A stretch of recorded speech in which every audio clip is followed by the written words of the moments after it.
Hey there, folks. I'm Adam. And I'm Andrew. And we are here to tell you a Bible story. I was told we were telling a story about supper. You know, supper, another word for dinner. Little southern fried chicken over some mashed potatoes, gravy, corn on the cob, coleslaw, rice, baked beans, fried okra, a couple rolls, rack of ribs, couple turkey legs. Don't forget the whole honey-kissed ham. Okay, that's far too much for dinner, and I do forget it. Because our story today isn't so much about dinner, it's about the Last Supper. Wait, that was our Last Supper? Oh, thanks a lot, Bible story. Now I'm going to start slowly shrinking away because I'm not eating any food. I'll be nothing but a tiny shrinking remnant of Andrew. Why me?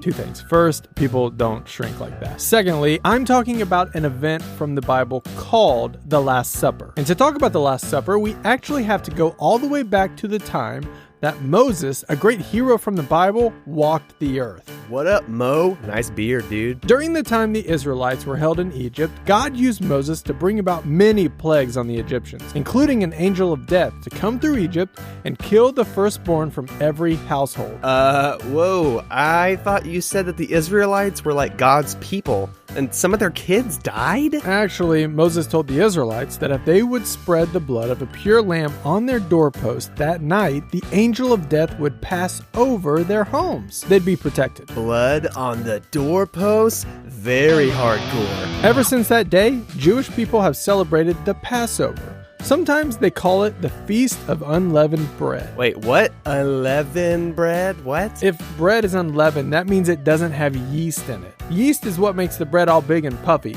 Without yeast, the bread is super flat.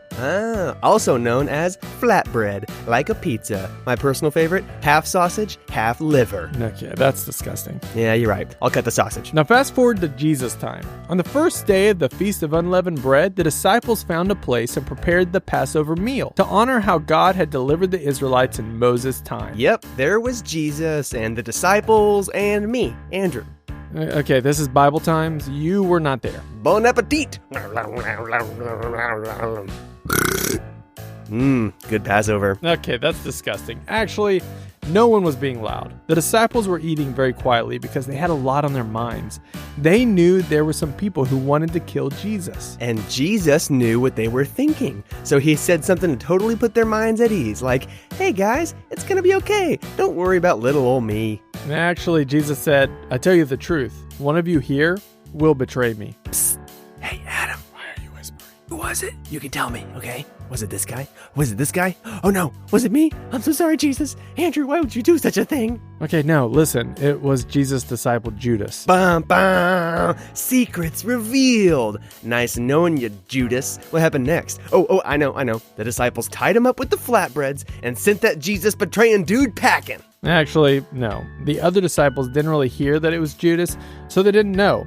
And the supper continued. Time for dessert. Bring on the biblical delicacies. I'll have angel food cake, please. You know, because angels. Yeah, I get it. Okay, actually, this is a really important part of the story.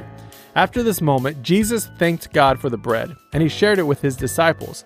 He said, "Take this and eat it. This is my body, which is given for you."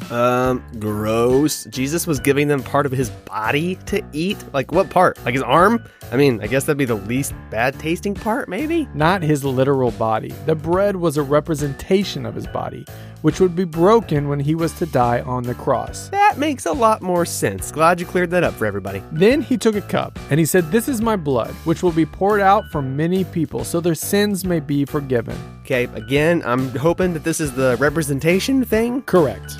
It represented Jesus' blood shed on the cross. This all happened just before Jesus was crucified. Great for them, but all I'm left with is some flatbread and the image of eating an arm. Which I will never forgive you for putting in my head, but actually, you totally have something better.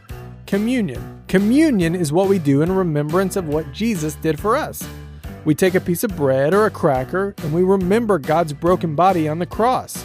And then we drink something like juice, remembering his blood that was shed for us. Done. Dealio, I am in, especially since you have to do it with like a big dinner. That sounds awesome. Actually, you don't have to do it exactly like the disciples and Jesus did. But it's important to remember that it's a very holy, special experience for us. We often participate in communion at church, but we can also experience communion in our home, with our family.